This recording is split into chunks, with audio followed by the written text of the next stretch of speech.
অভিশপ্ত শয়তান থেকে মহান আল্লাহর নিকট আশ্রয় চাই। সকল প্রশংসা সমগ্র বিশ্বের প্রতিপালক মহান আল্লাহর জন্য। রাহমান ও রাহিম আল্লাহ তাআলার নামে সূরাতুল ইব্রাহিমের বাংলা সরল অনুবাদ শুরু করছি। আলিফ লাম রা।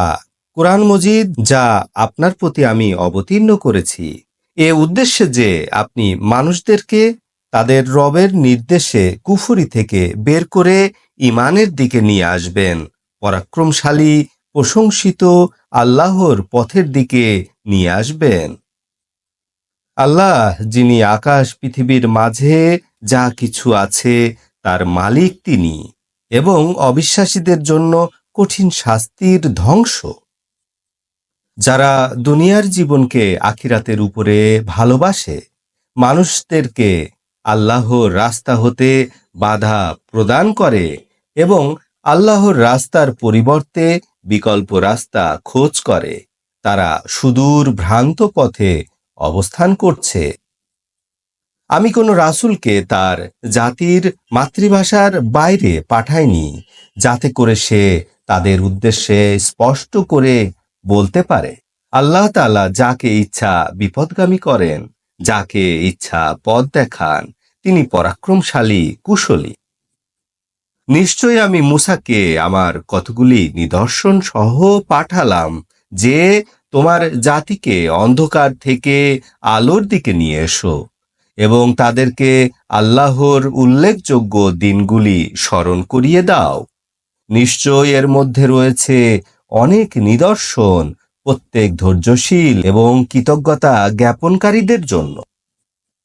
মূসা যখন তার জাতিকে বললেন, তোমাদের প্রতি আল্লাহর নিয়ামতগুলোর কথা স্মরণ করো, যখন তিনি তোমাদেরকে ফেরাউন সম্প্রদায় হতে মুক্তি দিয়েছিলেন, যারা তোমাদেরকে নিকৃষ্ট ধরনের শাস্তি দিত। তারা তোমাদের পুত্র সন্তানগণকে হত্যা করত, কন্যা সন্তানদেরকে জীবিত রাখত, এবং এর মধ্যে ছিল তোমাদের রবের পক্ষ হতে তোমাদের জন্য বড় পরীক্ষা। যখন তোমাদের রব ঘোষণা করলেন, তোমরা যদি কৃতজ্ঞতা জ্ঞাপন করো তবে আমি তোমাদেরকে আমার নিয়ামত বাড়িয়ে দিব, আর তোমরা যদি অকৃতজ্ঞ হও তবে জেনে রাখো, নিশ্চয় আমার শাস্তি বড় কঠিন। এবং মূসা বললেন, তোমরা এবং পৃথিবীর সবাই যদি আল্লাহকে অস্বীকার করো, তাতে আল্লাহর কিছু আসে যায় না। নিশ্চয় আল্লাহ তাআলা অমুখাপেক্ষী প্রশংসিত। তোমাদের কাছে কি তোমাদের পূর্ববর্তী জাতিসমূহের খবর এসে পৌঁছেনি? নূহ, আদ, সামুদ এবং পরে যারা এসেছে, আল্লাহ ছাড়া কেউ তাদের সম্পর্কে জানেন না। তাদের কাছে তাদের রাসূলগণ উজ্জ্বল প্রমাণ নিয়ে এসেছিলেন।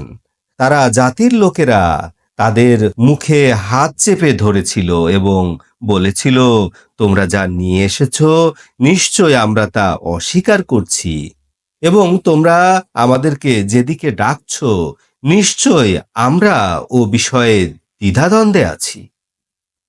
তাদের রাসূলগণ বললেন, আল্লাহর বিষয় তোমরা সন্দেহ পোষণ করছো, যিনি আকাশ পৃথিবীর আদিস্রষ্টা, তিনি তোমাদেরকে ডাকছেন যে তিনি তোমাদের গুনাহরাশি মাফ করে দিবেন এবং নির্দিষ্ট সময় পর্যন্ত অবকাশ দিবেন। তারা বলল, তোমরা আমাদের মতো মানুষ ছাড়া কিছুই নও। আমাদের পূর্বপুরুষগণ যাদের ইবাদত করত, তোমরা তা হতে আমাদেরকে ফিরাতে চাও? তাহলে আমাদের কাছে উজ্জ্বল প্রমাণ নিয়ে এসো।